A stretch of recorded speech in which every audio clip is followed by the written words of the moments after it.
I can hear the passion in your voice.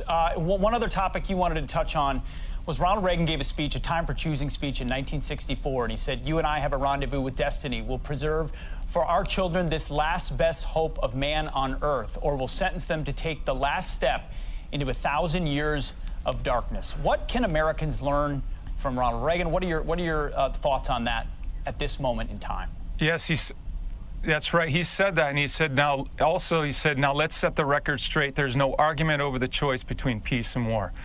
But there's only one guaranteed way you can have peace, and you can have it in the next second: surrender. Admittedly, there's a risk in any course we follow other than this, but every lesson in history tells us that the greater risk lies in appeasement.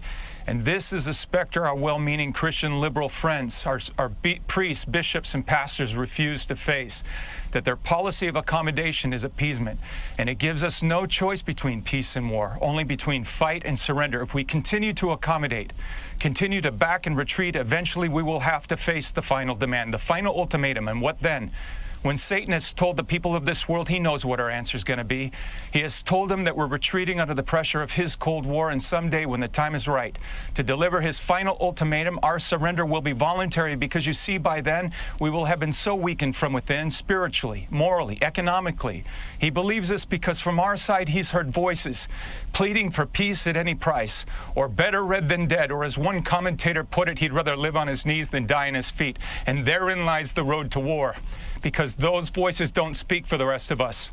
You and I know it and do not believe that life is so dear and peace so sweet as to be purchased at the price of chains and slavery. If nothing in life is worth dying for, when did this begin? Just in the face of this enemy? Or should Moses have told the children of Israel to live in slavery under the Pharaohs? Should Christ have refused the cross? Should the patriots at Concord Ridge have refused to fire the shot heard around the world? The martyrs of history were not fools, and our beloved dead who gave their lives to stop the advance of the Nazis did not die in vain. Where then lies the road to peace? Well, it's a simple answer after all, that you and I have the courage to tell our enemies there is a price we will not pay. There is a point beyond which evil must not advance. In the words of Reagan, evil is powerless if the good are unafraid.